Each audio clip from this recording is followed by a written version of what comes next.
I am Latoya Benton. Xavier Hill was my son. He was murdered by the state police on January the 9th, 2021. Jamal Byrd, he was murdered by DC Metropolitan Thug Police in their custody. He died in their custody, and they claim that they don't know what happened. They had no business arresting him. This is Life After the Impact, a podcast for impacted families by impacted families that focuses on what happens after the media, the lawyers, and the activists are gone. Impacted families are left to face the loss of a loved one to police-sponsored violence. We will focus on their continued fight for justice and how you can get involved. Give me the one that just walks away. Watch a police take another life today. Leaving loved ones torn, nothing left to say. Candles burning, all we do is pray. Yeah.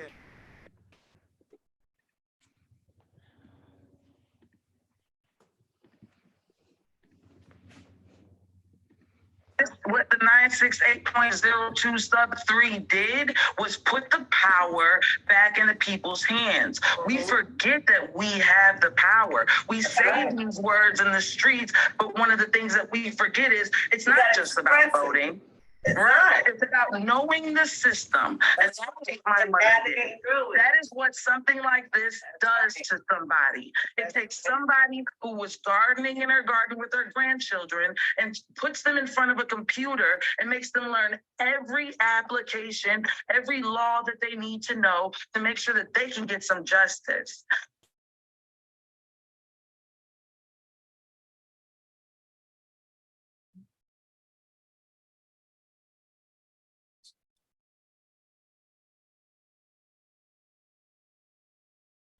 We like to put pictures, we like to put faces with people because we are not, we're human beings. Absolutely. And we need to be recognized as human beings on all levels. When we're talking about our children that have been senselessly murdered by the so-called police, and I keep asking why we need police in the first place. But anyway.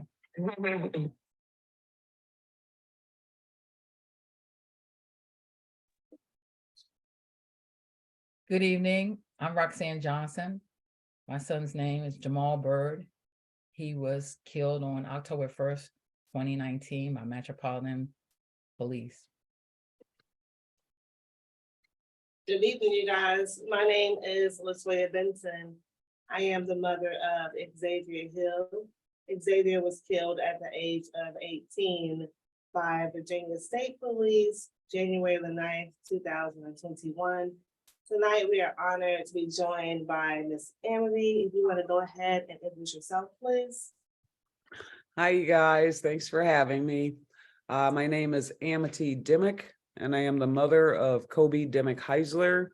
He was a young autistic man, 21 years old, who was murdered on a reversed 911 call in his home in front of his grandmother, August 31st, 2019 by Brooklyn Center PD, the same PD that went on to then murder Dante Wright.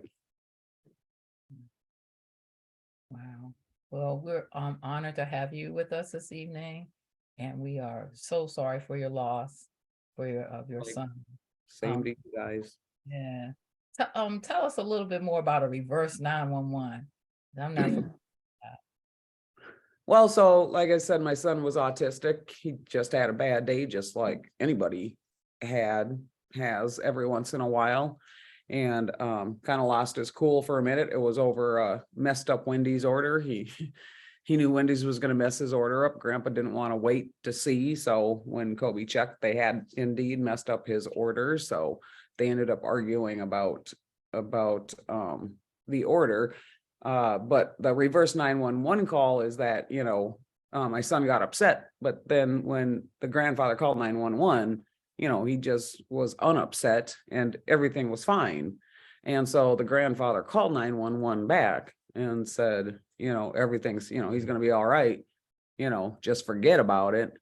And 911 even called back twice, and he so much as said the same thing. like, oh, just forget about it, everything's fine. And you know, even when they They showed still up, came out there. yeah, and then even when they showed up, everything was fine. So So what happened with the officers, Amity, with your son's case? then Hennepin County District Attorney Mike Freeman chose not to charge any of the officers involved. And then you guys in turn filed a civil suit. On August 30th of 2022. So with 1 day or day to spare, because there's a Wow. 3-year statute of limitations, we were able to file a wrongful death lawsuit, I believe a federal one. What's the status of it? What's going on with that? So we are currently at discovery. Okay. Just got the list of, I don't know how to talk technical with all this stuff, but just got the list of questions. Yeah, things are done. And I know with that, when you're in federal court, you can say, you know, but so much as far as case is concerned. So we won't touch up too much on that there. Let's talk about more so what you guys are doing, boots on the ground. What have you guys done? I know you have a foundation. We'll talk about that last, but what are you guys doing right now as far as legislative work is concerned, as far as the impact is concerned that's had on you to continue to move forward? All right, so I got a twofold answer to that. One would be Okay. the legislative work, and I was madly trying to find this wonderful flyer that we had when we just did a legislative walkthrough. I went with Communities United Against Police Brutality, and Minnesota Justice Coalition, and we went did a legislative walkthrough, which I've never done before, but literally take the bills that we're trying to get passed, which are 13, I believe. I'll give a few examples. And then you go to the Capitol and you literally walk through the offices, you know, and hope to catch them in their offices, walking down the halls, caught the end of a joint committee. So, you know, had a whole bunch of them to choose from, and a little quicker than trying to set up a meeting. And so some of the bills that we're currently trying to get passed are some, you know, pretty common sense ones, like if an officer is convicted of a crime, then they don't get the taxpayer funded portion of their retirement plan. Ending qualified immunity, requiring personal liability insurance, just like every other professional in our nation is required to have and foot the bill themselves. And so bills along those lines, but then also we have Kobe's Law, which we've been trying to get passed. It made it into the omnibus in the last session, but that didn't pass. But it would require body worn camera, that the next of kin, legal term, so the family be able to see the body worn camera footage of an officer involved shooting within 48 hours. Okay. In our situation, you know, we waited for a year to be able to see the video. And when we were able to see the video, it was only because George Floyd was murdered and the civil unrest happened. Brooklyn Center Mayor Mike Elliott called 4 days after and offered. I'm sure he just knew how easy it would have been for us to take all of that momentum and bring it to Brooklyn Center. So they offered to let us see the video. And when I say see the video, I mean like limited people in their facilities, surrounded by their, you know, ranked people, though the chief and the city attorney sitting there like watching your every move and reaction. Limited time to be able to see just a limited amount of videos. So we were able to watch just the 4 main officers' videos and just their body worn camera videos just a few times. When in all reality, in total, I think we ended up getting like 54 videos and have watched. Now, Amity, with Kobe's Law, let's talk about that a little bit too, because I want to kind of, you know, we want to explain to people when people say they've gotten things as far as they're if this a bill, whether or not it's passed or not, what were the steps you have to take in order to even do something like that? What would it take for them to implement that law? Not to implement the law, even for you guys is to introduce it, to get claims to even look at it. Oh, well, you gotta get, oh my goodness. you're gonna, you know, I can't tell you what I was doing in civics class when I was in high school, but, and I'm trying to think of that childhood, like how to make the bill. Bill, yes, So, only a bill. what I know is that you got to get somebody in the House and the Senate, and like somebody has to author the bill, and that essentially is carrying the bill. So I know Aisha Gomez is carrying the bill, and she's getting somebody in the Senate to be the co-author, something like that.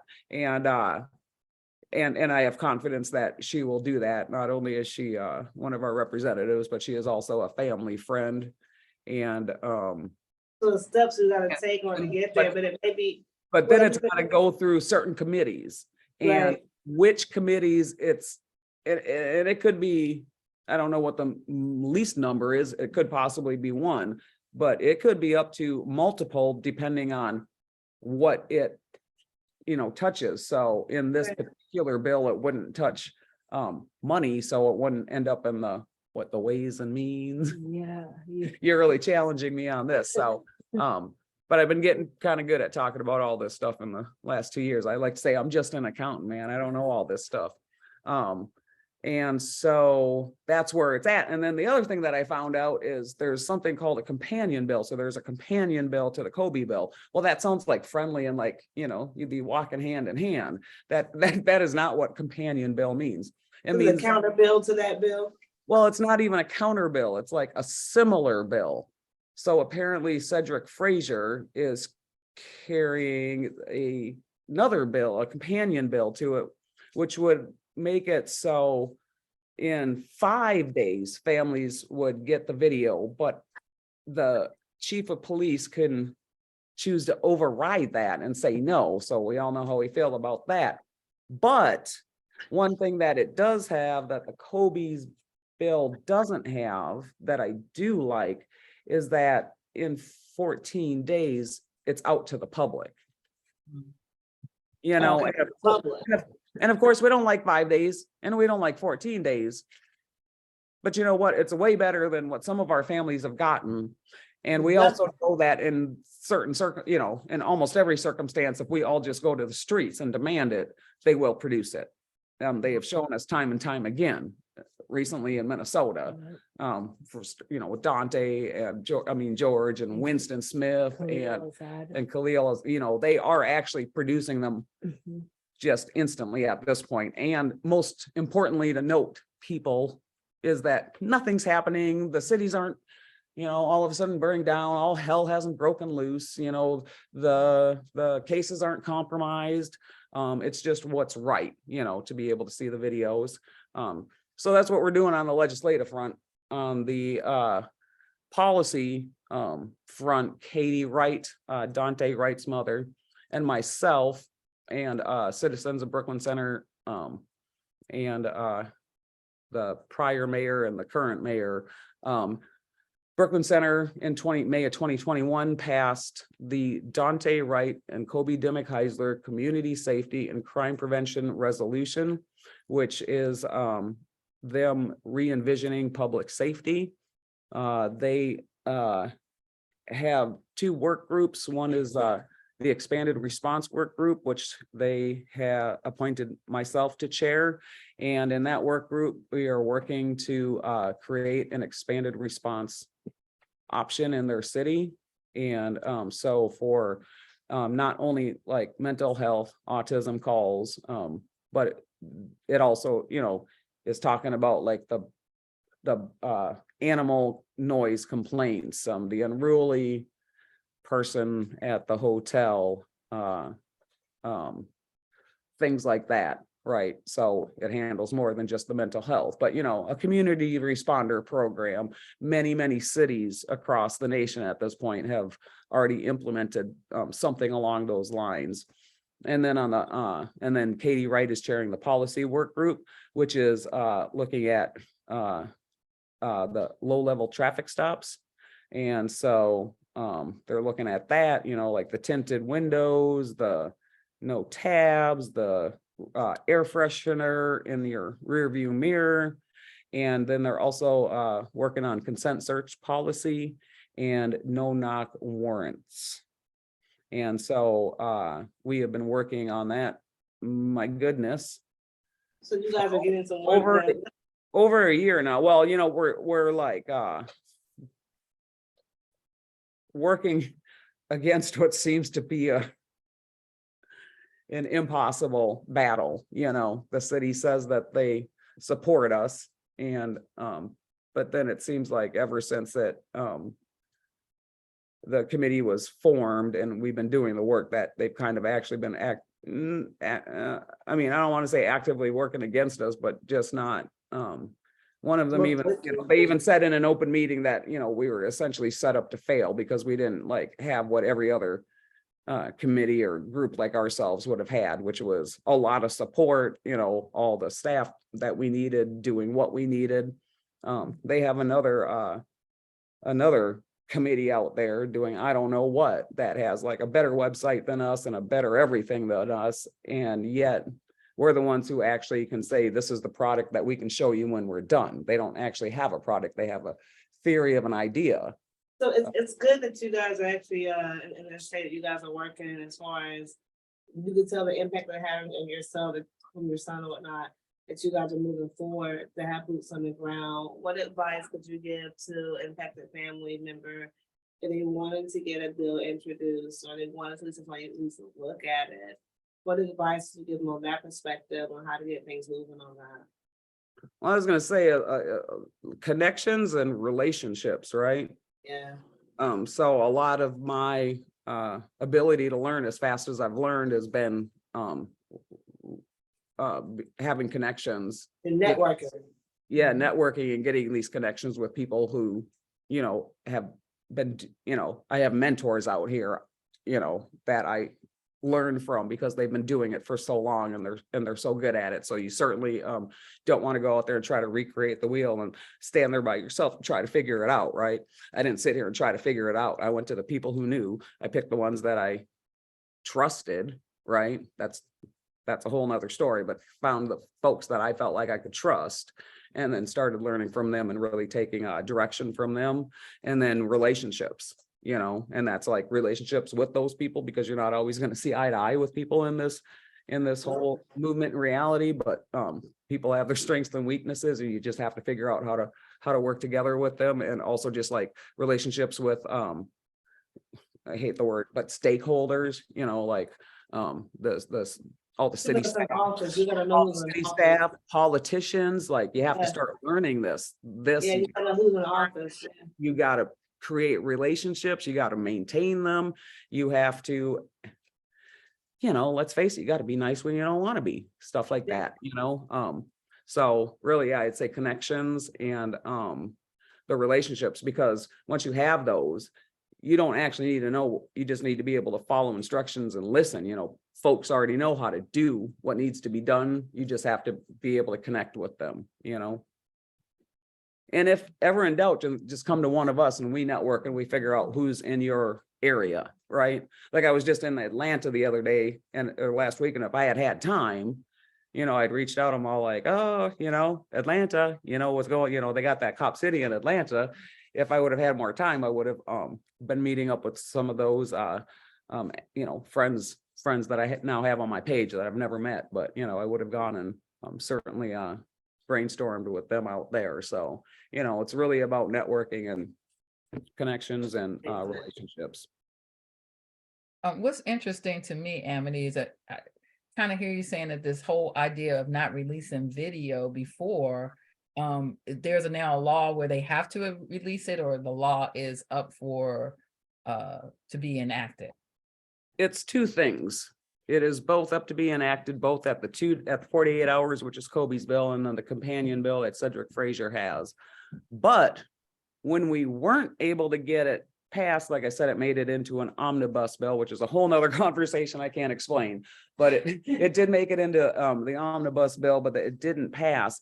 And so my understanding is Governor Tim Walz did take, like, I don't think the term is executive order, but something like that. And he was able to pass whatever he calls it, that says that videos have to be shown within 5 days. Now, the deal with that, though, he's only able to say that for the departments that fall under his control or whatever. And so that would be the State Patrol, the DNR, and the BCA. And we haven't quite figured out what that means with the BCA, right?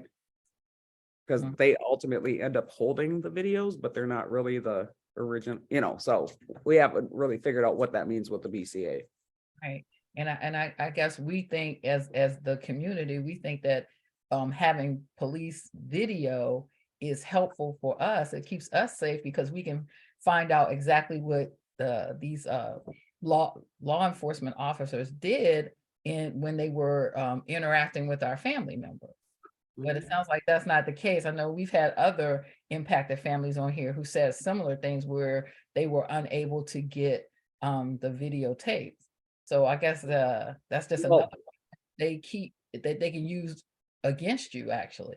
Well, and so one of the other bills, of course, that we're trying to pass is statute of limitations. I forgot that just naturally runs in from one to the other because say in our case, in these cases where you can't even get the data to be able to determine on your own what needs to be done. If it's a year into something that has a 3-year statute of limitations, I don't care who you are, but that's not fair. Yeah. Right. So one of the other ones is, and of course, we'd like to make the statute of limitations just like not have one. But, unfortunately, we have to be realistic sometimes in the bills that we're going to ask. Like realistic in the sense of what can we actually get passed? So I believe that one is trying to switch it from the 3-year to 5 years. In all honesty, it should be no years because Exactly. Because you have people out here who can't even find attorneys and stuff, and the pressure of, can I file a lawsuit? Do I need to stay home and grieve and whatnot? It's not fair. You have to pick and choose, do I get to grieve right now? Or I'm on a time frame right now to file a lawsuit? That's not fair to the families. I know that I then, because, got nothing but time. One thing I also want to pass is that they can't turn their cameras off. Right. So that would be another bill that would have to be written. And then I know that, and I know we've discussed this in general before, but I know Howard Johnson's mom, Monique, was talking to me about, because we still have officers or departments, especially rural and stuff like that, that don't even have the body worn cameras or don't have the dash cams. And so I connected her with, like I say, the connections, because she's new to, she's like months into this. She doesn't know all this stuff. Connected her with the people who can get a bill written just like that, right? That's all she had to do was state what she wanted to do. I take that information, I connect her with the person who can do it. So the bill she would like to see is one of these statewide bills, or of course, we'd like everything at federal level, but statewide bill that, which once again, then that you deal with funding and all that stuff. So, got to figure out a way to make it so everybody is required to have them, all ranks, all rural or not. And then, got to be able to pay for them. And then I come in with the none of y'all can turn them off ever, unless you're in the bathroom, right? Yeah, because I think if you turn them off, that means you're guilty, period. Well, and I saw an interview in regards to my son, because, Kim Potter came in after my son's murder and told those officers to turn their body worn cameras off. And when I saw one of the news stories about one of the people on the other side talking about it, he said, well, the reason, this was what he said. He said, the reason for the body worn cameras is to capture the interaction with the public. Once that murder, so his logic was once that murder's happened and then we've turned it off, then we're done dealing with the public. Now we're, trying to do our little cover up. Not my words. I'm just my words. Damage control. They're trying to damage control. Damage control, that's right. Yeah, and so I will, but as far as I'm concerned, being in that situation, as far as, it's as important as to see what happened that took my son from me, but it's almost as important or more important to see what happened exactly afterwards. Right, absolutely. And I think we can refer people back to Schoolhouse Rock. I think it was. That's what I was trying to remember. only a bill. So anybody, so what I heard you say, Amity, that anybody can write a bill and get somebody on this in the legislative branch of government, state, Yeah. state or federal, to sponsor that bill for them. You don't even have to write the bill. Oh, Like, I mean, you come up with the idea, you just go talk to your legislator, you know, go look up who your person is, go meet with them, say, I got this bill. And what do you call this? Oh my gosh. There's an office that, like, what is that called? Do you know what it's called? Oh my gosh, there's like an it's not the registrar. I don't know. There's some office where like you can just, they turn it into language, right? So it's the idea. And then, but your legislator should be able to help you. And if they don't, That's good to know, then. It's really good to know. because you know, there's a lot of stuff that we citizens, that these people are supposed to be working for us, not That's working against us. They work for us, y'all. We Yep. don't. They work for us. We pay them with our tax dollars. or, you know, the other thing is you can also just kind of look how bills are written and start taking stabs at writing your own bill just to get it started, and then help other families do that, just to be able to have a more, you know, because like a legislator is, I'm sure, probably more willing to help if, especially if you've done a lot of the legwork, you know what I mean? Yeah. Right. Absolutely. So what can we take away? What kind of actions? Because we're about action on this this podcast. You know, we like to hear what families are doing. What kind of action can we take away from this discussion this evening? To help you out, yeah. Well, you know, I mean, I'm of course always, you know, specifically just, There's that cat, man. That's action number one. Get that cat off the screen. Let's start there. Action number one. We're gonna make that cat off the screen with some hair. We're gonna start there. So we project for the cat. Yes. so everybody, we're gonna that was my start there, all beautiful right? princess kitty. Well, you know, always, well, I know specifically, so the Dante and Kobe resolution in Brooklyn Center is really important. We have pretty much the nation kind of watching us. Like, I was able to get, you know, I guess CNN reporter reach out to me today. So just thinking about you guys, what's been going on? And I'm all like, well, let me tell you, you know, what's going on in Brooklyn Center and everything. And then, you know, reminder, you know, we've got different cities. And when I say cities, I mean like Chicago, Los Angeles, one of our local suburbs, I forget which one, it was like Richfield, I forget which one of the suburbs, coming and talking to us about the policy work that we're doing in Brooklyn Center. We have Evanston, Illinois, watching us and talking to us about the response work we're doing. And it's really important that Brooklyn Center, we need Brooklyn Center to understand that the resolution needs to be passed as it was written. Actually, when we get done with this meeting, I gotta listen to the recorded last two city council meetings, because they are talking about pausing it. I know they are trying, looking at legally stopping it. And by they, I don't mean the whole city, you know. need the communities to support the bill. Yeah, we need, and it's not only important for Brooklyn Center, but, you know, we have all these people watching us, waiting and hoping that we're actually able to create a blueprint. One of But the other people watching behind. another blueprint for folks to be able to Right. mimic, you know, or, you know, I mean, we all, like, when we were doing it, we looked at some, you know, some of the other cities, right? And then we're going to be one of those cities that other people, but we can't be if we can't get it passed, or if they try to backtrack it, or, you know, as so many of us are familiar with, like with trying to pass bills, somewhere. they water it down and they Yes. take away the true intent of what was passed. And they're saying things like, well, it was passed so much in the heat of the moment. It was such a reactionary, pass so quick. And, you know, but the amount of work that we've done, the community engagement, the legal, you know, the legal that we brought in, the experts that we brought in, that's data and the stats that we have analyzed and used, all of that stuff. It just, it's just like all the work is there. There's just Support behind fear it. and resistance. And because they were able to slow the process down so much with all this stuff, they were then able to get Mayor Mike elected out because he passed the help, get the resolution passed, and then get to city council members who by all intents and purposes seem to be fully against the resolution. So just real fast, I'm reading here in the comments, Ms. Deborah Watts put, it is a revisor's office in Minnesota that puts a. Thank you. Thank you. So, thank you, Ms. Deborah. Boom, boom, Yes, boom, Miss boom. Deborah. Thank you. Yes. It's had to hear in the comments. So that's who put some language together. Whatnot. We got it right here. Hi, Deborah.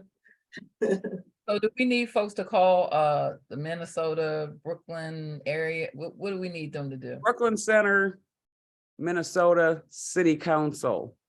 I'll put it. Nicely. I like, I'm a kill 'em with kindness, I mean, just nicely and firmly let them know how important it is, because really the work we're doing, we're not trying to disparage the police. If anything, they should be like kind of on the sidelines cheering for us. We're suggesting that a bunch of scenarios that they really don't even have any need to go to. I mean, really Right. pretty minimal, and really, they don't need to be responding to all that stuff, right? So just let somebody else do that.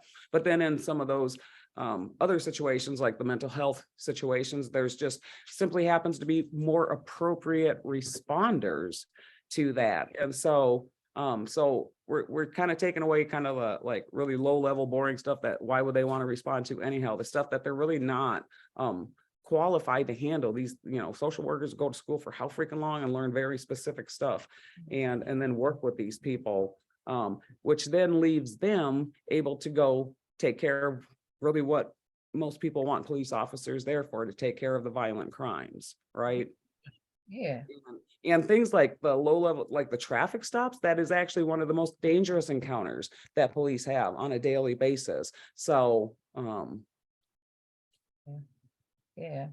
All right. Thank you. but All yeah, right. so it's really important though that, that they just know that. I mean, the best way I see it as a win-win-win. Like, I mean, it's really, and then if there's the people who are like more worried about things like budgets and whatever, well, it's it's fiscally responsible because we pay police officers a lot of money. So do you really need to be paying somebody upwards of $100,000 to go and deal with my neighbor's dog barking? Exactly.